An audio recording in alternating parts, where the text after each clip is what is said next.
مړه یاره ته فالتو مجلسونه اخیست زه خپله ثوابونه ګټم.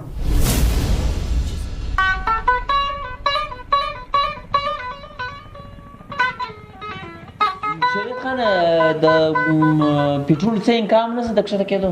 یاره خوند بیا نه وي، ورځ په ورځ ګراني راځي وروره، شعر دانه کېږي نه څرنګه ګراني ده. غریب خلک به څه کوي؟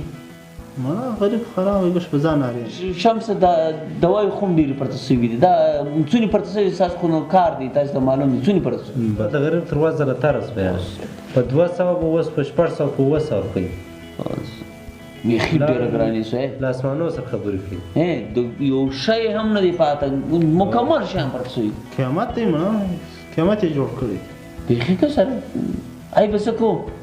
یارانو واقع ګراني زیاته سوله، سوجي دغه رنګه د وروره نمکباري هغه خو بیا ګس له اسمان سره خبرې کوي.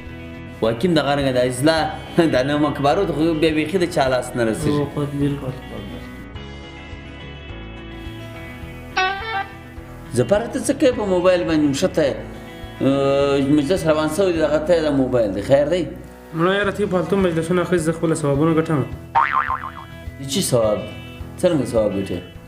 یاره دلته یو زر خوب لیدلی دی، دا اصولو کسانه لرم او که د سبا پورې دا تا ولرل نو په کور کې د خوشحالۍ راځي، او که د نه ولرې بیا دې په کور کې غم جوړوي.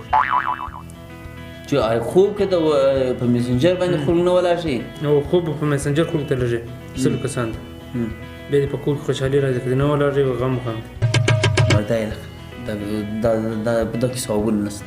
او بس په دغه کې ثوابونه نشته، نو غټ ثواب په دغه کې دی یار. زموږ څه به کړي دوی هم بیا یې بخوري دا یې خوړل کړي. دغه ثواب نشته نه؟ ولې نه څنګه ایسې دا ثواب دا هغه پلته خبره.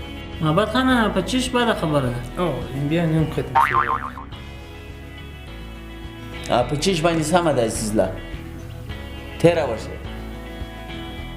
د اسلامي شان یاره باید چې ته به دغه کار نه ولرې. او محمد خان دا کیسې تر تا ما سره دی، به دغه کار مه لرې یار. یاره محبت دا خلک نه کوي، یاره دوی خو سر خلاصې سم وختي به وراولي. یاره بالکل محبت خان صحیح، د دغو د اوسپنې دماغونه دي دا نشي پوکولی. دا یې لکه وه یار عزیزله ته دغه وګوره. مړه یاره لکه وایي دا بیا ګس تر لیکه وتلي دي. عزیزله څنګه موږ تر لیکه وتلي؟ مطلب یاره په چیش خبر یاست خود تر لیکه وتلي یاست؟ نه د دې څه ثبوت در سره دی چې موږ تر لیکه وتلي؟ یاره ثبوت یې دا شی دی، به د اسلام په کارو کار مه لرست، به دا شی دی موږ ثواب ګټو. هر دی ثواب ګټل کړي خو څه کیسه نه ده یار. دلته ماجد کوم ورور ثواب ګټل کړي، دلته هم ثواب ګټل کړي. یاره شریف ستا خبره ده د اوسپنې دماغونه دي، دا اوس دماغ اوس ور خلاصوه. او بالکل محبت خان دی دغه رنګه ما ولار په ګی سر خلاص شو.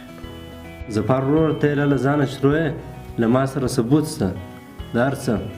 د چی ثبوت سره ښکاره که دا دی راسه زفر ته اوس وګوره.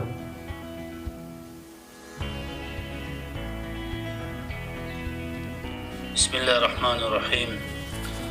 د موبایل د استعمال ښه اړخ هم شته او بد اړخ هم شته، او بل دا چې نن سبا خلک یو بل ته یو میسج ورکوي، په هغې کې بیا یو آیات لیکلی وي یا حدیث لیکلی وي یا یو کلمه لیکلې وي، بیا ورته دا هم لیکلي وي په دا میسج کې چې دا میسج 15 کسان ته یا 20 کسان ته یا هر څو کسان ته دا میسج که نو دونې خوشحالي به درته میلاو سي او دا فایده به درته میلاو سي، او که د نه کې میسج نو نقصان به درته میلاو سي، تاوان به در ورسېږي، یا به ته مسلمان یې یا به کافر یې.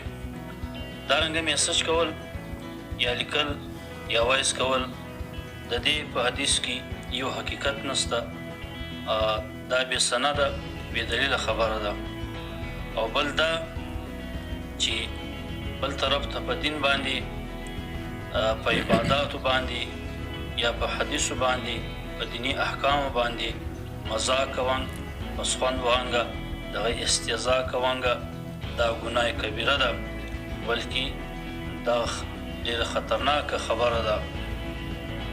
په در مختار کې لیکي والاستهزاء بشیء من الشرائع کفر، د شرع اسلام باندې په عباداتو باندې په دینی احکام باندې مزاق پس خوند وهل دا کفر دی.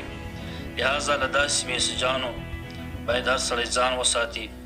دا میسج پکار چې ډیلیټ یې کړي، په دې کې هیڅ ګناه نشته او نه عذاب شته، دا بغیر دلیله میسج دی په دې کې نه څوک ګناه شته او نه څوک ثواب ګټلی شي پکار چې دا میسجان خلک ځان وساتي او چې درلی دارنګه میسج پکار چې ډیلیټ شي په دې کې یو عذاب یو ثواب دی دا نشته وسات اوس دا خبره واورېده د مولوي صاحب او بالکل او ثواب او عذاب ولیدل بالکل موږ خو یار د شی کټ معلومه بیا به دا کار او خود بالکل موږ دا اول دا خبره ته کوله موږ د دې شیانو کې په دې کې حقیقت نشته برنه که د خلکو ټایم په ضایع میسجان لږه د ستاګس اوس امبیل هم ختم شو او د امبیم غټ نقصان وسه یار شریف خان اوس کې د امبیان قدر کې ثواب وي خو هم شي د امبیان یاره دا تیم امبین یو غم لاړ ختم مولانا صاحب خو ولې برځای د ګولېټولو ډیلیټ پکار دي چې ډیلیټ یې بس په کار دی او چې چاته چا نه دا ولې میسج ورته